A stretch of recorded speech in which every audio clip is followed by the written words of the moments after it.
Thank you, Bob. And I've been so impressed with just hearing from Bob some of the things he's involved in. It's very impressive to my wife and to me. And I don't want to speak before or after Bishop Jackson.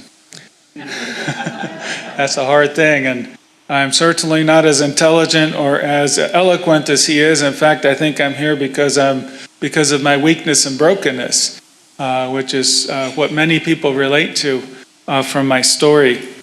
I also want to thank some of you here, I think, prayed for me while I was in prison. And I'm so grateful for this. And I think you'll see someday that God was doing something much bigger than just raise. Actually, there was an unprecedented prayer movement. Millions and millions of people around the world ended up praying for me in many countries. And I think I was one of the most prayed for people in the world. And I just say I'm very grateful for that. But you don't want to be in the position where you have to be one of the most prayed for people in the world. But I think God was doing something really strategic in gathering up prayer from people all around the world and pouring it into Turkey, because that's the largest unevangelized country in the world, and I think you'll see a powerful move of God there in the next years because of all that prayer. So thank you to those who prayed for me. So my wife and I were in Turkey for 23 years, church planting, house of prayer, working with refugees when the war in Syria heated up and ISIS was attacking the Kurds. Many of them fled into Turkey, so we were trying to reach some of them with the gospel. So 23 years of working in a Muslim country. And I thought I was a relatively tough missionary. I actually was in some ways. We had, as I said, been involved in a number of church plants. This is a Muslim country. If you care about personal popularity, then you don't go and start churches in a Muslim country. That doesn't make you popular. And there had been death threats throughout the years and bomb threats. And one time a gunman attacked our church, shot at me, and I went up and grabbed him in a bear hug when he pulled a shotgun out and waited for the police to arrive, and because of that, later I was known as Rambo Priest. I was one of the, not in a good way, that is one of the things that they used against me and the media there. But so there had been a level of risk that we had counted, and I thought, well, I'm a relatively tough guy, and if someone had told me, if Andrew, you're going to spend time in a Turkish prison, then I would have been afraid. But at the same time, I would have had a sense of bravado, a sense of, bring it on, because I can do this. And a number of the people I really respect, admire, some of my spiritual heroes, I've read their biographies. There are people who went through difficulty. Some of them did go through imprisonment for their faith, and they did well. We don't see the struggle. And I would have had that sense, also not only from reading, but also from my personal walk with God, because I'd been pursuing God for many years, His presence, intimacy with Him, and I'd had encounters with God, and so I thought, well, if I'm in a difficult situation like that, yes, it will be difficult. I will be afraid, but I'll have a sense of some measure of peace that passes all understanding, right? And I'll have a sense of grace and of strength and maybe even of joy, like Paul and Silas had in prison in Philippi. You remember they were there and singing in the dungeon. And later I thought, well, but they were only there for one night, right? Well, and also when they're singing, is it happy clappy, or is it a sacrifice of praise? A sacrifice in their pain of worshiping God, even in difficulty. But I had those expectations. And so when I landed, my wife and I were arrested. They said they were going to deport us from the country, but then they didn't get around to deporting me. They held me for those 2 years. And as Bob mentioned, I didn't know it was going to be 2 years. They wanted 3 life sentences, no possibility of parole, in solitary confinement. So that was the uncertainty that I was living with, and uncertainty really tests the heart. So we were arrested together, my wife and I. She was released after 2 weeks, and then started my journey through the Turkish prison system. Now I was surprised that I started to break very quickly. And I was put into solitary confinement first for about 50 days. And it was just me in a bed, and that's where I started to break. And I started to have a lot of questions about God. Then I was put into the prison system and into a very crowded cell. It was built for 8 people. There were 22, 23 of us in the cell, and we never leave the cell. You're always in that confined quarter, so it's crowded and very intense, especially for me. The things that broke me is isolation. And I was isolated, for a time in solitary confinement, but then even in that very crowded cell, I was isolated by my nationality, by my culture, by my life experience, but especially in my faith, because I was held with very strong Muslims during the entire time I was in prison. And so, in that crowded cell, 24/7, there was some kind of Muslim prayer or worship going on round the clock in this very crowded place. So for me, I felt very isolated in my faith. The only Christian I had any contact with during those 2 years was with my wife when she was allowed to visit me. And so I had many questions and doubts, and I was confused, and I had no one who could pray with me or correct me when I was wrong. And so this isolation and then the sleep deprivation is what also breaks you. And they didn't deprive me of sleep, but my body did, because I was so afraid. So I have these these stress hormones are released in my body, and I start to fall asleep, which I'm so very exhausted. And then I jerk awake because there's a surge of adrenaline. My body knows something is wrong. There's a surge of adrenaline that jerks me awake. And so I'm sleeping maybe 3 hours a day. Sleep deprivation, that isolation, it began to break me. I broke emotionally, physically. I lost about 50 pounds. I gained a lot of it back now, but anyway. But I broke in many ways. But what really disappointed me and surprised me as well is that I broke spiritually. And this came because, I had taught about the Father heart of God, the kindness of God, the gentle, the kind and gentle Father. And I started to think, where is my kind and gentle Father? I don't see him. I don't see him intervening for me in any way. And what really, I understood that I was experiencing persecution. I was in prison because of my faith. I knew that this was a very powerful Christ government, and so I could intellectually understand this, that what I was experiencing, I didn't like it, but I could understand that it's persecution. But what really broke me spiritually was that I had no sense of God's presence for the 2 years I was in prison. And this is what I had expected if I were ever in a situation like this. The sense of, I didn't have a sense of strength. I felt very weak. I was broken physically. I didn't have a sense of peace. I didn't have any sense of joy. I just had grief and loss. And I also had no sense of his presence. And I felt abandoned by God. I think here I am in the most difficult time of my life, in this terrible crisis, and I'm suffering for you, Jesus. Where are you? How could you take away your voice and your presence? And I felt abandoned. Now, people can say, Andrew, you weren't abandoned. And objectively, I could say I wasn't abandoned.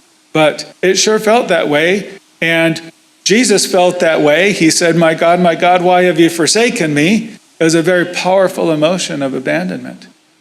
And so my heart was wounded.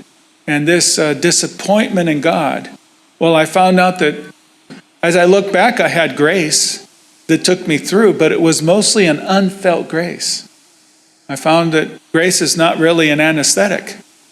I still felt pain and loss and grief, and I didn't have it. It was mostly an unfelt grace.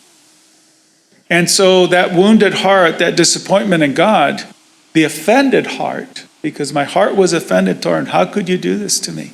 How could you abandon me?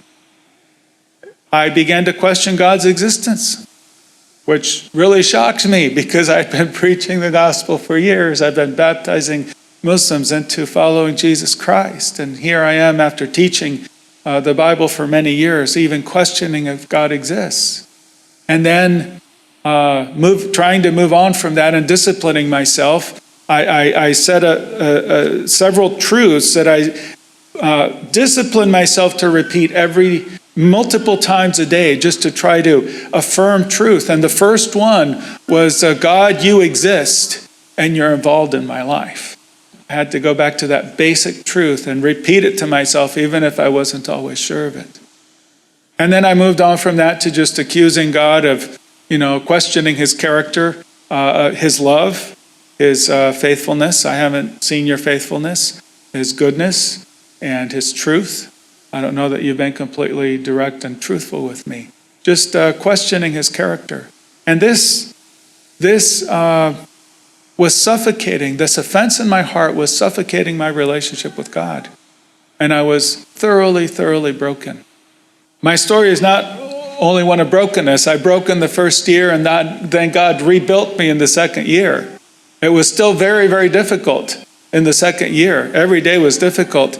But he did rebuild my life. And so that's what I like to focus on. But that came out of weakness and brokenness. And I think one of the things that God was doing in allowing me to break so thoroughly and so repeatedly was that in my weakness, I had to learn to strengthen myself, often on my own. As I said, I was the only believer in that prison, in those prisons. And so in my brokenness, I had to learn how to strengthen myself so that I could stand and remain faithful to God under tremendous pressure. And one of the reasons God was doing this, he had multiple things he was doing at the same time. But one of them, I was going to say God multitasks very well. But one of them was the things that I learned are intended not just for me, but to encourage other believers like you, as we go into a time of increasing pressure here in the United States. So this is why I'm talking about my brokenness, because I want to underline, and I will talk about some of what I did to rebuild. I want to underline that there are dangers to persecution. And I think since I came back to the States, I came back to a different country. Noreen and I went to Turkey in 1993. We were there 25 years. And our country has changed drastically in this time. I came back with, and very soon God just put a sense of urgency in my heart that there is a dark wave of hostility that is about to break on the church in the United States, on faithful followers of Jesus. And it's coming soon, and that it is very dangerous because most of us are not ready. We have not experienced persecution in this country. Of course, there's always been scattered persecution. If you really are following Jesus passionately, there are going to be people who don't like this and who react. But on the whole, we've had in our country, we've been an outlier in history. For most of history, there's been persecution, not all the time and everywhere, but everywhere there has been persecution at some time. This has been the common experience of the church, but we've had a tremendous freedom here, a very unusual freedom if you look throughout history. And so for various reasons, one of them the faithfulness of generations that came before us, at least in honoring God at the leadership level, then but things have changed. And there are dangers to persecution. And some of the things I noticed, there's been a change from when I came out of college in the late 80s. Being a Christian, not everywhere in the country, but generally it was a social positive. We had presidents who were not very strong believers, or people campaigning to be president who had to burnish their Christianity and say, no, I'm running as a Christian. Why? Because it was still respectable and Christian standards of morality, not that people lived up to them, but they were accepted as the norm. If you look at the situation we're in now, there's been such a drastic change where now being a Christian is often a social negative, especially in elite circles. And Christian standards of morality are now seen as actually being bad for our society, being negative for our society. So if I look at what I call the commanding heights of our society, pretty much every institution in our society, I think of especially media and entertainment, and schools, academia, the administrative state, big tech, big business, the world of finance. Pretty much every institution in our country is led by people who are increasingly hostile to faithful followers of Jesus Christ, I would say. Not only do many of them not have an experience of faith themselves, but in their circles that they run, there aren't strong believers there often. And so they not only don't agree, they no longer even understand how people could be driven to believe things and to practice things because of personal faith. So there's increasing hostility at every level of leadership in our society, of every institution. And I think there are wedge issues that are going to drive this opposition, this hatred of Christians. I think one is the exclusivity of Jesus in salvation. If we say he is the only way, that does not sound very inclusive. And another is, and this is the really hot one, is that Jesus demands obedience from his followers. He demands obedience in a number of areas that are very contested in our culture. And you think of issues of life, of family, of biblical justice, of marriage, of sexual morality, and of identity. Now, God has opinions on these issues. God has standards on these issues. And if we follow them, if we try to be faithful and obedient to them, then there is going to be pushback, there's going to be hostility, and people are actually going to call us a people of hate. Now, this is especially the case in the LGBT and gender ideology. Wherever they intersect right now with religious freedom, LGBT is winning in our society, in our culture. And it's going to become more intense. And we will be called a people of hate. Now, I experienced this in Turkey because I was accused of being a spy, of being a terrorist. I was actually, I don't know if you've ever met a convicted terrorist or had a convicted terrorist. How could you invite a convicted terrorist to speak at this thing? I was convicted as a terrorist in the Turkish judicial system. And so all over the news, and I was often on the front page, and the entire front page sometimes of newspapers, known as the terror priest, the agent priest, the dark priest, the spy priest. I already mentioned Rambo priest, which wasn't that bad. I didn't mind that one so much. But I was known as a terrorist and as a spy and as someone who was a traitor and hated Turks who tried to overthrow their government. This is what they said about me. I would have been proud if they would say, we have Andrew Brunson in prison because he was planting churches, because he was an evangelist, because he was talking about Jesus Christ to Muslims. I could have embraced that. It would have been difficult to go through it, but I would have been proud. But that would have been too easy. Instead, I'm held up as an object of hate, as an evil person. And this is what will happen here in the United States. People will say that the views that you have are hateful. They make people feel unsafe. And because of this, we need to silence you, marginalize you. You make us feel unsafe. And therefore, we're going to deplatform you. And you can't have a credit card here. And you can't have an account at this bank. And you certainly can't work at this company. You can't study at this school. What about licensing? That's something that's going to be very dangerous for a lot of believers because they'll say, we can't have you licensed to do real estate or to any number of things that are not regulated by government. And this, how can we have someone who makes people feel unsafe, who's a bigot? Because this is how religious freedom has come to be seen by many people. I think that religious freedom in the past, to some degree, was a very bipartisan issue. It was seen as an issue of human rights, that people should have religious freedom.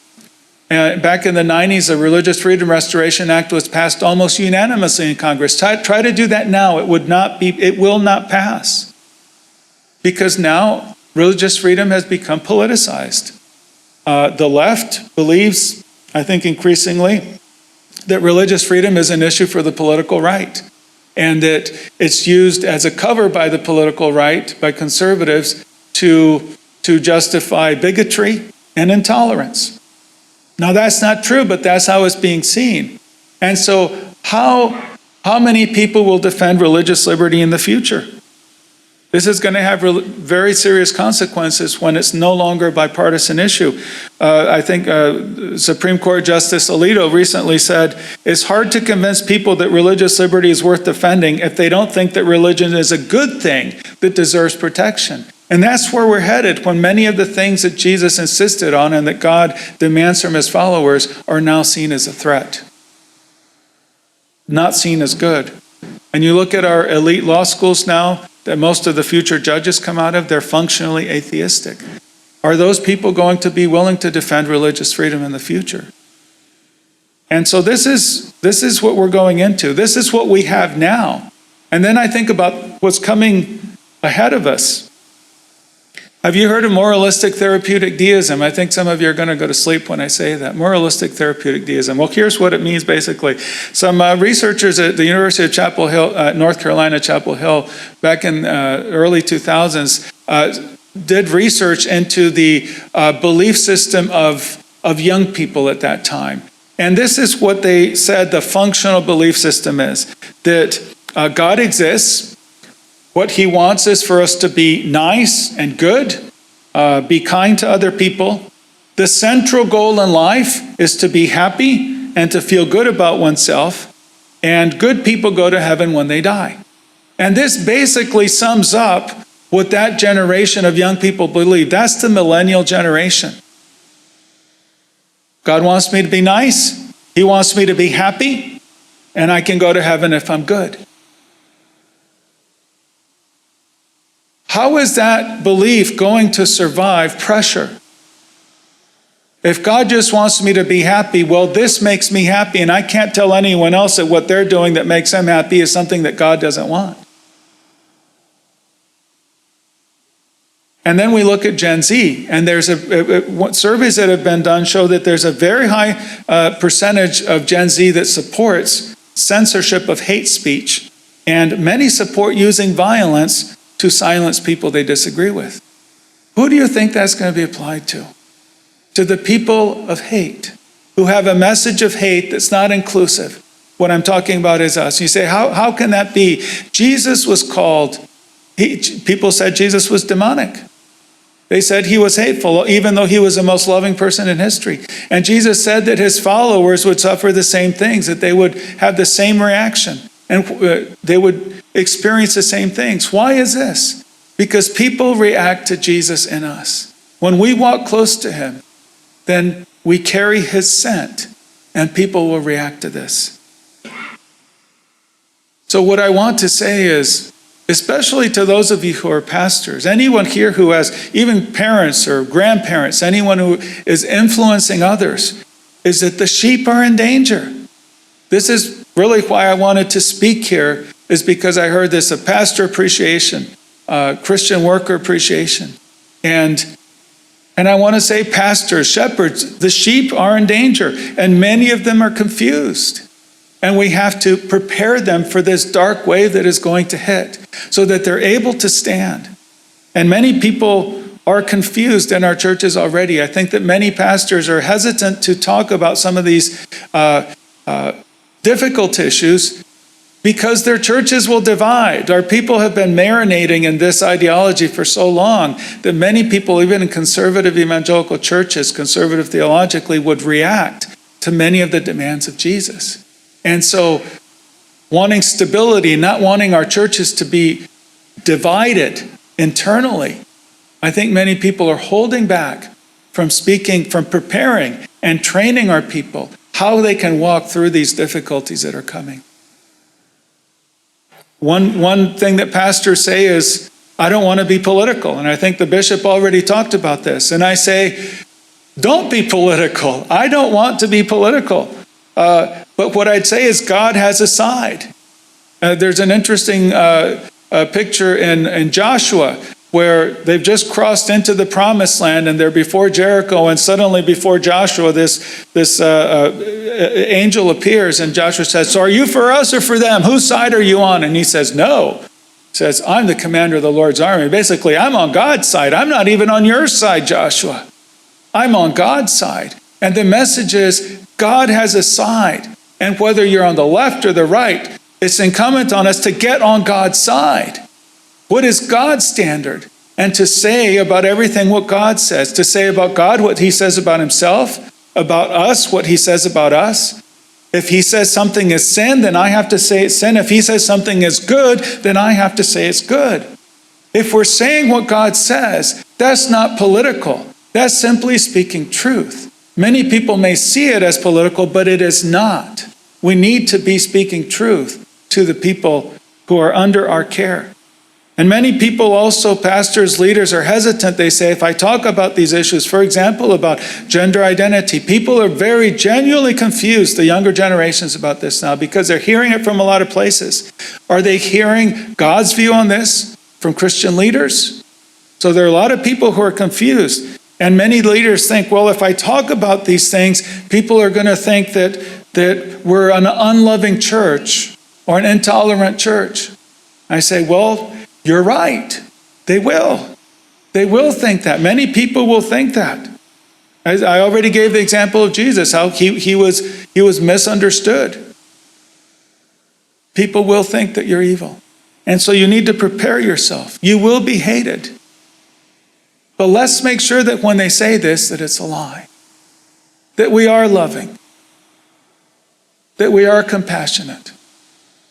But that is what we're going to be accused of. So what is coming? I think that great wave is coming, a wave of hostility to the church, to faithful followers of Jesus. And I think there's going to be a great exodus from the church. Many people won't stand under that pressure. At the same time, God is going to seize the hearts of his people. That's a verse from Ezekiel where it talks about in hardship, God was going to seize the hearts of his people. And even with all the darkness, we're already in a very turbulent time. There are many other things that are happening, developments that not only here in this country, but around the world are going to take us into a time of increasing turbulence, increasing darkness, increasing hardships and pressures. And one of those is going to be persecution. And in the midst of this, God is going to be working very powerfully. But many people are also going to, under that pressure, they're going to drift away from the church or run away from the church. And we need to prepare our people so that that doesn't happen. And one of the things I want to underline from my own experience is that persecution can be more difficult than we think. I already told you how my expectations, I thought everything was going to be maybe a little difficult, but really not that hard, that I would just fly through it. And I didn't. And persecution, sometimes I think in the States, because we haven't experienced it very much, there's an unwarranted overconfidence that I've heard people say, bring it on because it builds the church. We're going to be good. It's going to be fine because persecution always makes a church stronger. Well, sometimes it does, but sometimes it doesn't. People say, look at China. Say, yes, look at China. The church has grown strong there. But the whole Middle East used to be primarily Christian. Middle East, North Africa, Central Asia, and then Islam came out of Arabia. And within a century, those places, the church had been just flattened, suffocated because of the tremendous persecution. When we talk about China, there are so many examples of people growing under persecution. I met with a Chinese leader who was one of the most wanted men in China. He was on the run often, and he was put in prison several times and tortured because of his beliefs. And what a strong testimony. He did endure under persecution and came out very, very strong. His wife didn't. She divorced him and she left the faith. They had 2 children. The son followed the father, the daughter followed the mother. Here you have a family facing the same persecution, 2 very different results. Because persecution, pressure brings us into crisis, and it can push us toward God, and it can also push us away from God. It's very dangerous.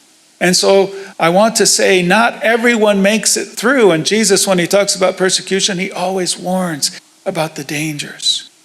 And so I want to underline this so that we're sober-minded about what's coming, and so that as shepherds or people who have others under your care, that you take this seriously and you begin to ask God, how can I prepare the people that I love so that they'll be able to stand when this pressure hits?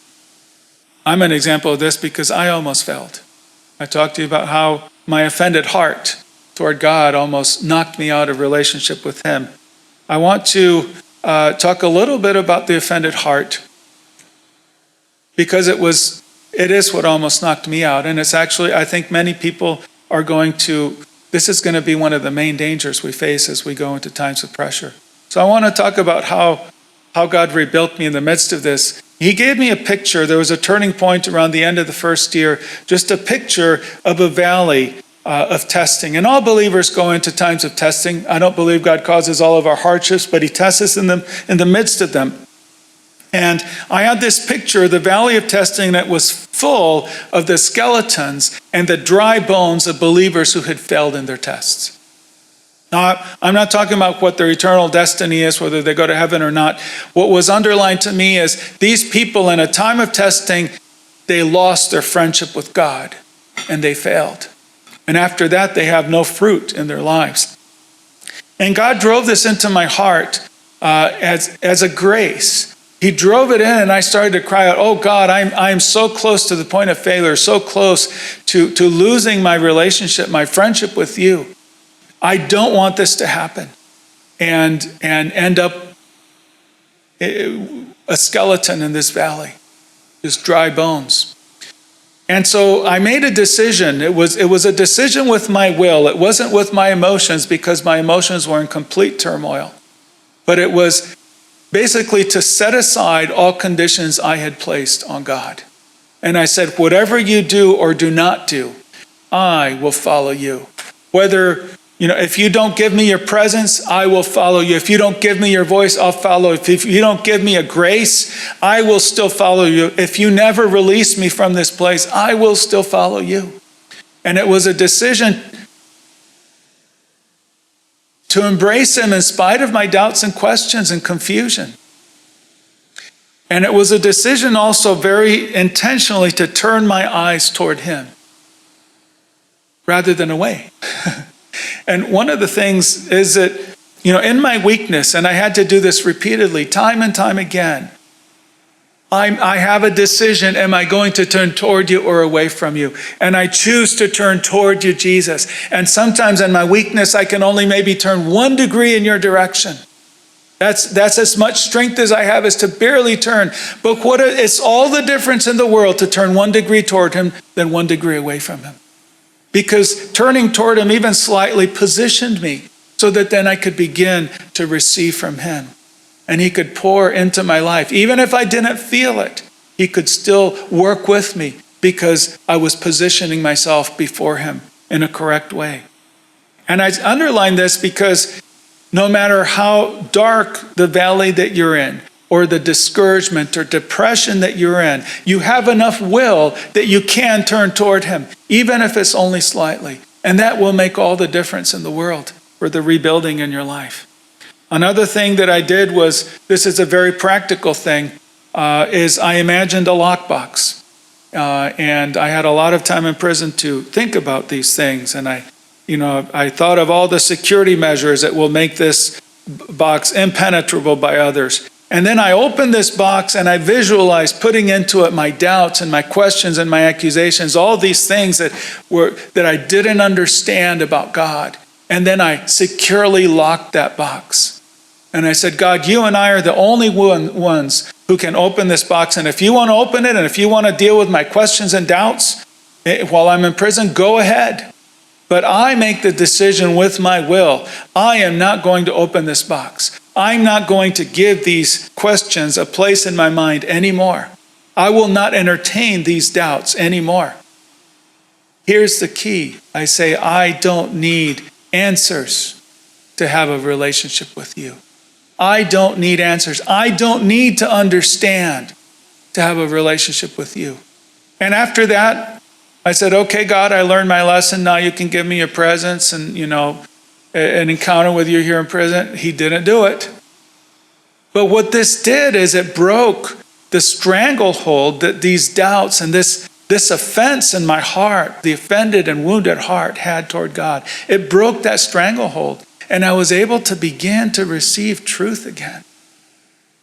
So that was a real turning point for me. And after that, of course, I had questions and doubts. But I would say, no, I've decided that I won't give you a place in my mind. And I'd send them to that box as a discipline.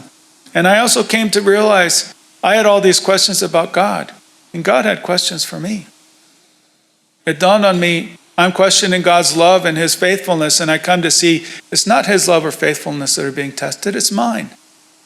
I'm being put to the test. And God has questions for me. Andrew, are you going to continue to love me even when you don't see or experience my love? Are you going to be faithful to me when you don't see my faithfulness? God had questions for me. And I come out, there are many things I don't understand. As we go into a time of difficulty, we need to prepare ourselves to suffer. And in the midst of that, the reality is that there are questions. Jesus said, the love of many will grow cold. You maybe recognize that verse. He said it in the context of, well, God is going to allow increasing wickedness, where people are going to, believers, these are people of God he's talking about whose love will grow cold. They're going to react to the degree of wickedness that God allows. They're going to react to the judgments that God brings. And I believe that we are going to see what happens to a nation that turns its back on God and the consequences, the judgments that God will bring on us as a nation. Now, we ourselves are not under judgment as believers, but we're embedded among a people that will be under judgment, so we will go through many of the same things that they are. Many believers will question God because of the judgments that come. And many will also, because of the persecution, they will begin to be offended toward God. Many believers will say, I said, God, how could you let this happen to me? I'm your son. People will say, how can you let me experience this pain? Allow my family to go through so much difficulty. Because maybe if you stand for Jesus, that can sound very glorious to then suffer for him and you lose your job and have financial hardship. Well, but it's going to affect your family as well. And it can sound very glorious, and it is, because it's going to bring great reward from the Lord in heaven. But here on this earth, it can mean a lot of suffering that maybe will not be made right in this life. Can be very, very difficult. And many believers are going to say, God, how can you let these things happen to me when I'm just being faithful to you? And then some will also say, God, where are you in the midst of all my hardships? So one of the things that really affected me in prison is the story of a man named Richard Wurmbrand, who was a Romanian pastor held in the prison system there. And he was there for 14 years, and he talked about people who were in prison because of their faith in God, who lost their minds. They went insane. And when I heard that, I thought, well, I had thought I was going insane myself sometimes in prison and understood it. But how did that line up with my theology of suffering? Because I thought, wait, didn't Jesus say to Paul, my grace is sufficient for you. My grace is sufficient for you. Noreen came up and she distracted me. She's so beautiful. My grace is sufficient for you, for my strength is made perfect in weakness. And I think, wait, how can this be? Isn't your grace sufficient for these people so they don't go insane when they're suffering for Jesus? And the answer is yes. Jesus' grace is sufficient, but he didn't give it to them in sufficient measure. He could have, and he did not. The way that Wurmbrand dealt with it is he said their insanity is beautiful to God. Now, we will meet them someday in heaven, and they're carrying an enormous honor because of what they suffered for Jesus Christ. It's been made right, but it wasn't made right in this life. In this life, they died insane in prison because of their faith. And so I've heard since coming out, I thought I was the weakest person in the world. I came out and I found out that many others who suffered in prison for their faith have had a similar experience to mine, where they've broken.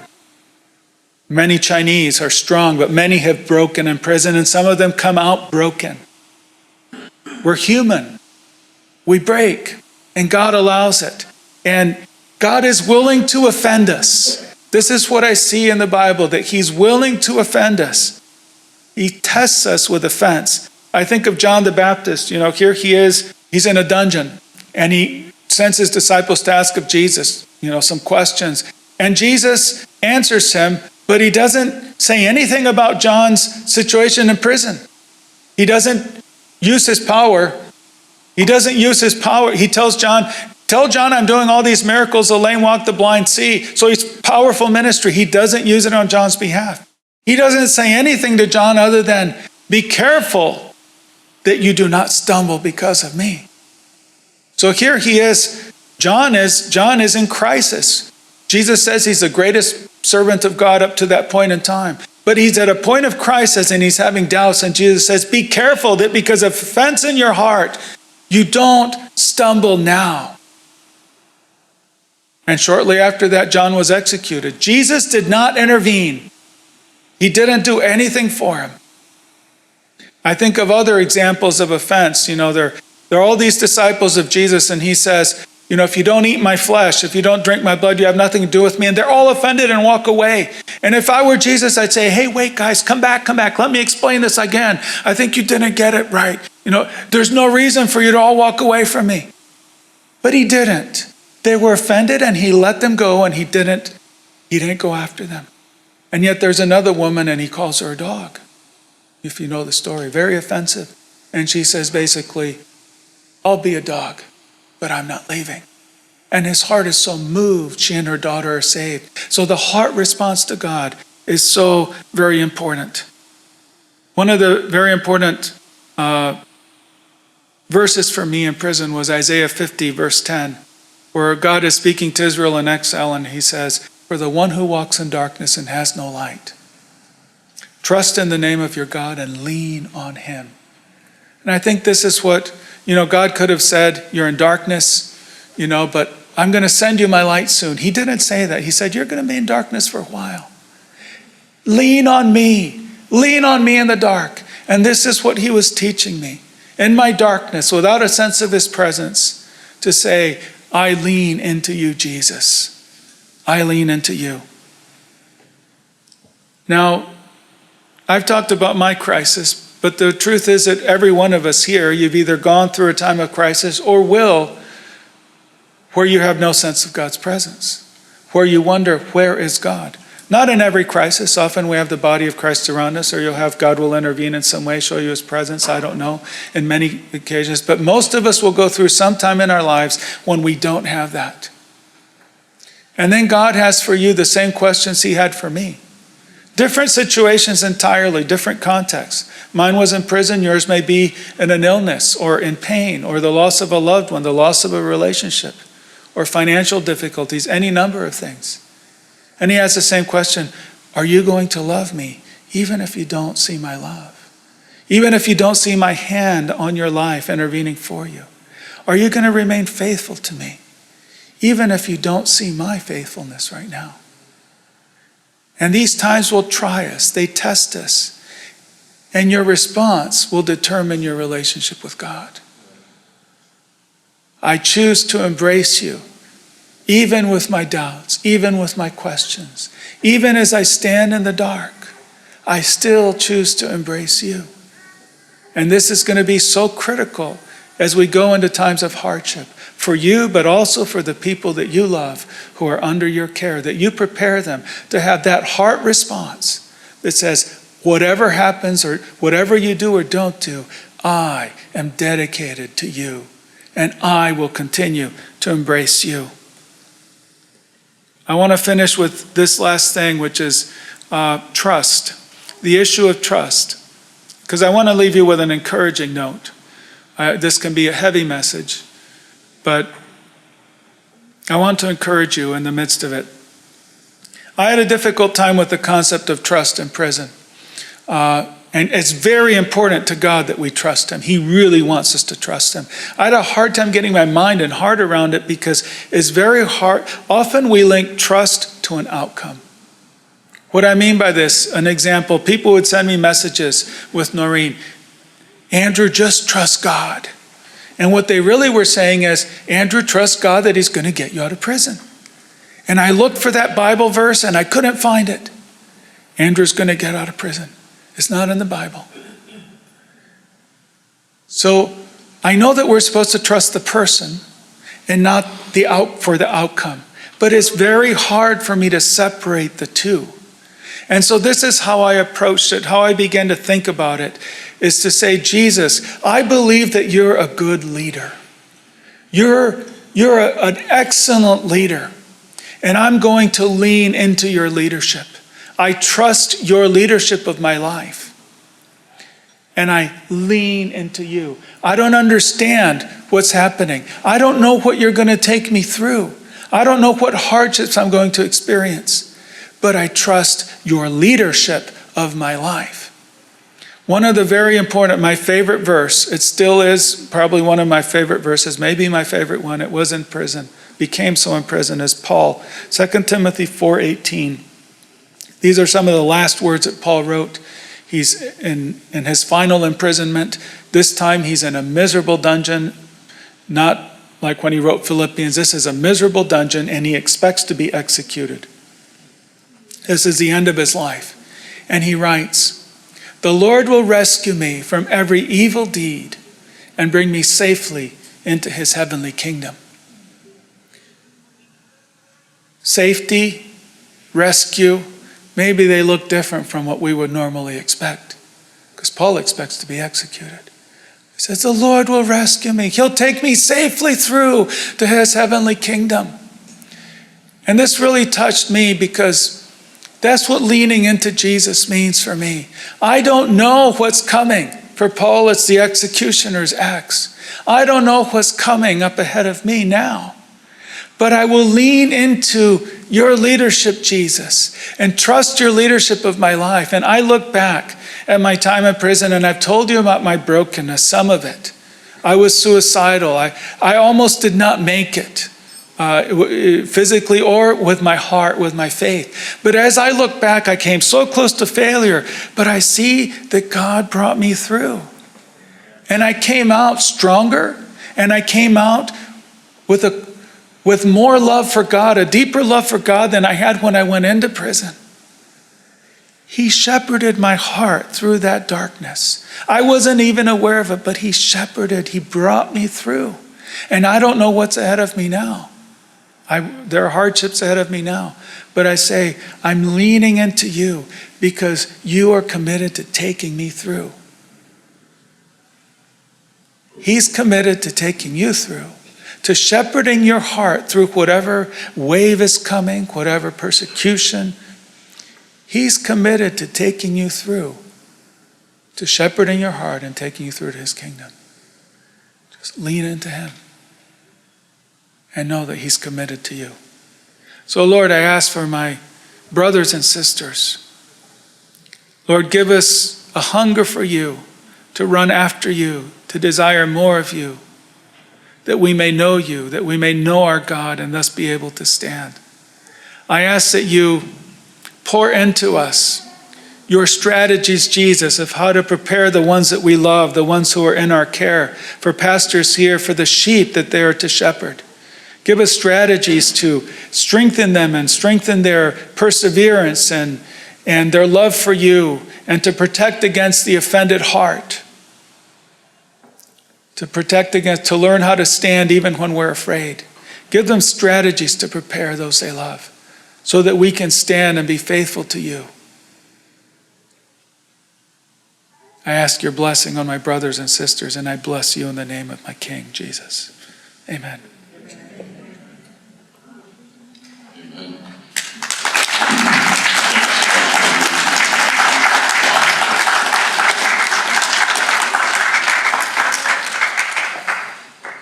After all that, I felt like you at least needed a drink of water, and I know that Noreen is very willing to share the same glass with you from dinner last night.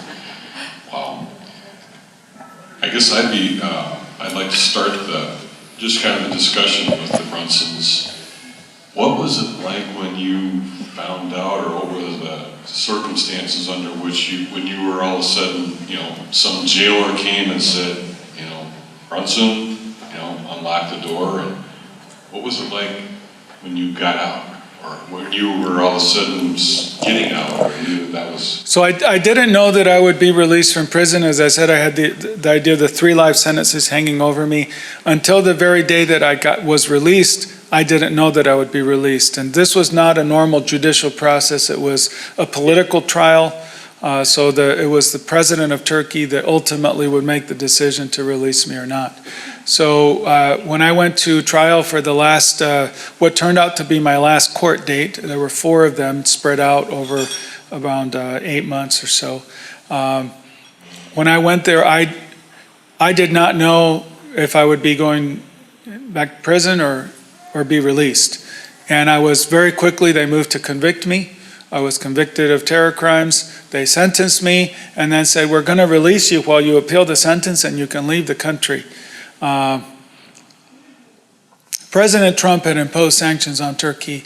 Their economy collapsed. The Economist magazine said Andrew Brunson may be the most expensive prisoner in the world. Their $40 billion was wiped off their stock market in one day. Their currency collapsed, and so the country was in crisis. They still didn't release me after that for another 2 months, in spite of the economic devastation that this had brought. But eventually, I think that's what kind of tipped things in my direction. But it still wasn't clear that they would release me. And actually, the people from the U.S. government who were preparing, how do they respond? They thought of 4 different scenarios at that trial date, how they would respond, what their spokesman would say. And I found out a year after that, later, that not one of those scenarios involved my being released the way that I was. And so I think it wasn't only the pressure from the U.S. government that was God saying, now is the time. And I went from being convicted and sentenced to going to the White House in one day. But let me just say, you can get back to that, but it was an hour of hell in the court, because honestly that morning things were going in our favor. Their case was crumbling, and then the prosecution came back again with all the same things, just repeating it all over, and sentenced him. And I'm sitting in the back of the court and he's in the front, and I'm like, oh Lord, you just have to, he's going back to prison after all this pressure, after everything that's happened, all this prayer. I said, you just have to hold his heart. And then in the next half hour or so it became clear, well, this is being appealed, you can leave. And so it was just this roller coaster of emotions. We get out, and then there's the rush to get us out of the country before the president of Turkey changes his mind and arrests us again. So yeah, actually, Tony Perkins from Family Research Council was there, and I don't know if you've heard of him, and he called the White House. He said, you've got to send a plane to get these people out of here before the president of Turkey changes his mind. So the president or the White House, whoever did it there, actually sent an Air Force plane from Germany as quickly as they could to collect us and get us out of the country. So it was a roller coaster. I have to tell you though that I had a post-traumatic stress, a lot of from trauma, and so for me, I didn't have a lot of emotions after I was released. It was more, it felt like it was happening to someone else, like a sense of distance emotionally. Going to the White House, it felt like this is happening to somebody else. And that was just a matter of the trauma and working through that, which took some time. And I still have nightmares from that time, but God had already brought a lot of healing to my heart, actually, before I got out. My name is Nadia, and the Lord allowed me to be part of the persecution church. And Blaine was our leader at that time, my dear brother Blaine Scotchy. The sadness is, as we heard about your story, the Lord already trained me for about 5 or 6 years about persecution, which I did not know about it. I became a Christian when I came to America. When I started hearing the story of brothers and sisters who were persecuted, I was really shocked, because I never heard of such a thing. So when we came to know you and what you endured, we felt that we were going through the same emotion that you had.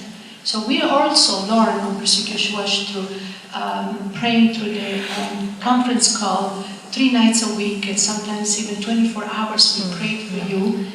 We also felt the ups and downs of the Lord. We saw pictures of you. I was following you, Noreen, on Facebook, and what you asked, prayed, the things that becomes emotional too. We also experienced, Lord, we trust you enough that you will free them. We prayed for so long. Is he going to be free? They were such a relief when we finally saw you and you were free. We felt that we came with you. Although you were experiencing the persecution, we felt and experienced the pain as we ourselves, as God commands, pray for those who are in jail and persecuted as if yourself do it. How can you pray for somebody if you do not know what they go through? And so we experienced the pain, not as we were you, but as with you. And when God freed you, it was a relief for us also. Do we trust you enough that you can do what we ask? So my question, and you answered me right now, do you still feel the pain that you went through? God relieved you, but do you still going through these pains? And what do you do about it? So yes, as he says, he still does have nightmares, but so we thank you for the prayers, because that was a thing that really meant a lot to him, to not be forgotten. And he would ask me, are people still praying? And I would say, yes, it's increasing. So we realized that there was something supernatural with this case because of what God wanted to do in Turkey. So he's using Andrew as a lightning rod, just pulling this prayer into Turkey for what he wants to do with the harvest there. Many people who are suffering for the Lord don't have this. They maybe are known just to their local fellowship or family, or maybe to nobody. So, it was a tremendous blessing for us. God had another purpose. It wasn't about us. It was really about Turkey. It was also about the way God is using his testimony now, I think, to prepare people in this country for what's coming, because we haven't experienced it. So we see how there was so much purpose. God has redeemed the experience in so many ways. Would we want to go through it again? We would not like to go through it again, but I would say we don't regret it either, because we see so many ways that God has used it. It was a sobering thing to go through also because, yes, all these people are praying, but at the end of the day, persecution, there are no guarantees of an outcome. There are no guarantees. Many times God does intervene, he does rescue, but there are people who are faithful until death. And so it's a sobering thing. And I think that maybe God used his case as a Westerner who's undergoing this.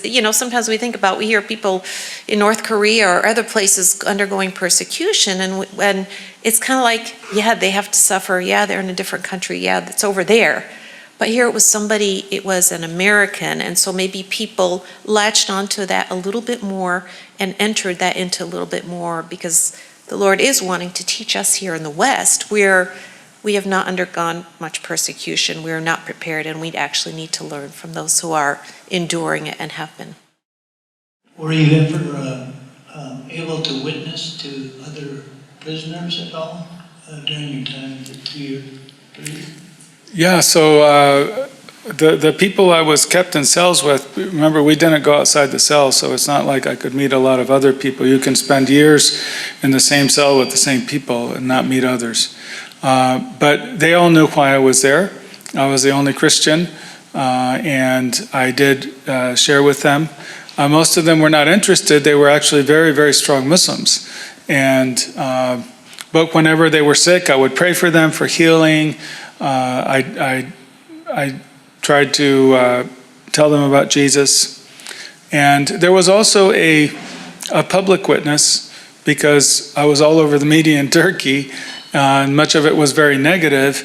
But then, for example, in court, I realized that it didn't really matter what I said in court, how well I defended myself, because they didn't really care about the truth. They knew that I was innocent anyway, the government did, that what they were saying was manufactured.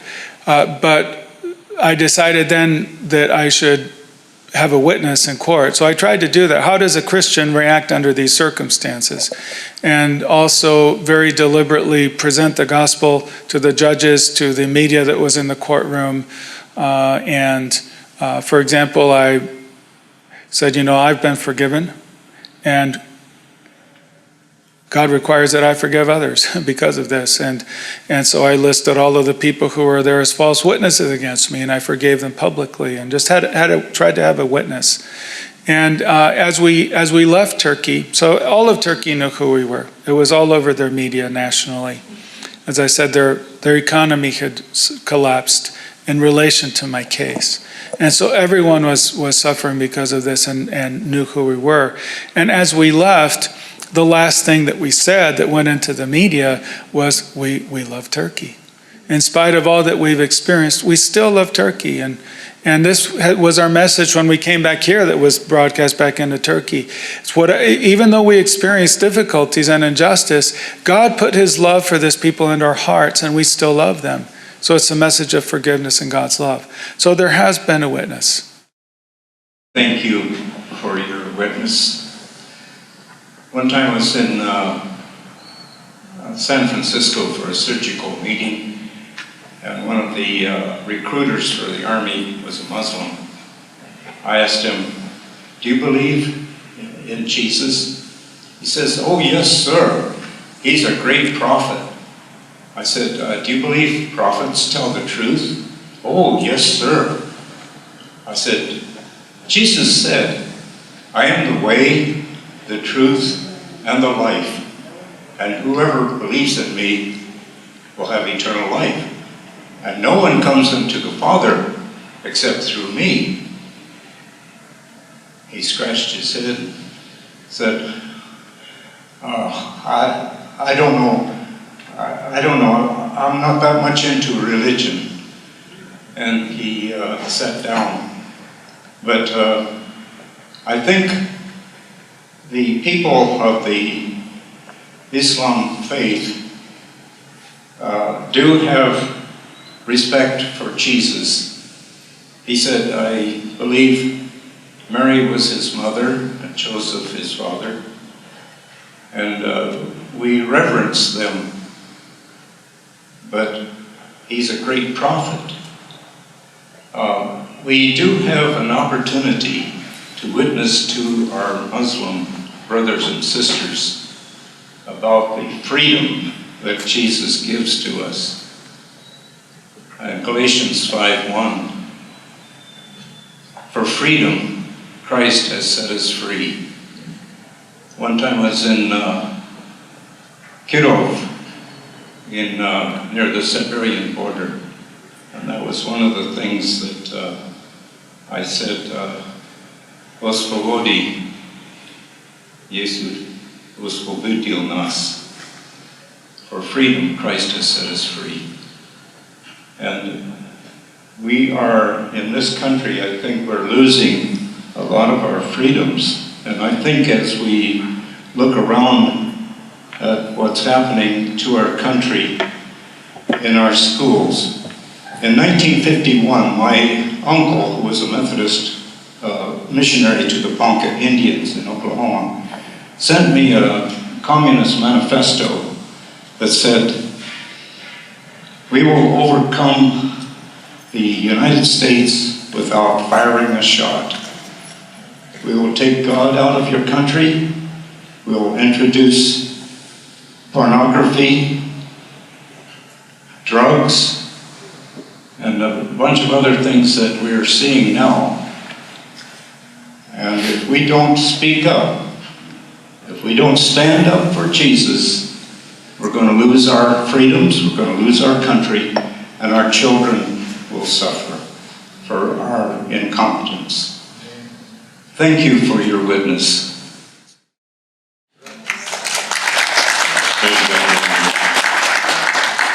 Can I just suggest, if any of you meet Muslims, one of the best ways to bless them and introduce them to Jesus is to say, "Can I pray for you?" You can say a lot in a prayer, and almost all Muslims will receive prayer. So you can ask them, "Is there some way I can pray for you? Is there any illness or anything you want to see God do in your life?" And then say, "Can I pray for you right now?" With And them. yes, with you right now, because they don't really do that. So if you say, "I want to pray for you," they think you'll go off somewhere else and do it in your prayer times. Let me pray for you right now. And I don't know, almost every Muslim that we've ever asked that, I mean, we've done it with hundreds and hundreds of Muslims, are willing to let you pray for them. And that's just the way you can begin to bless them. And Morning, everyone. just a tiny thing, as you said, yes, they respect Jesus as a prophet, many of them do, but they don't believe that he's actually the one who died on the cross. So he didn't die, didn't rise again. And so it needs to go beyond that he really is who he says he is. Sorry, go ahead. Good morning. I'm originally from Africa, Sierra Leone to be precise. And I would like to say to you, man, you are lucky. I'll give you an example of a vice president over 10 years ago in my country who, until he was sentenced to the gallows, was not proved guilty. It all started. That makes me recall what the bishop said. If the church cannot preach politics, politics has infiltrated everywhere, every place, even in the churches as I speak. They tried everything to get that man just because of politics. I say this because I can feel your pain.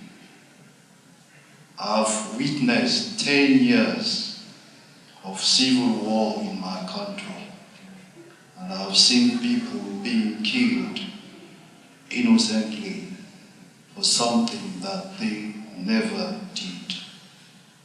And as I speak, we are expecting elections next year. The present government presently are arresting opposition leaders for no reason. We need prayers. We come to this country saying we have come to get the American dream.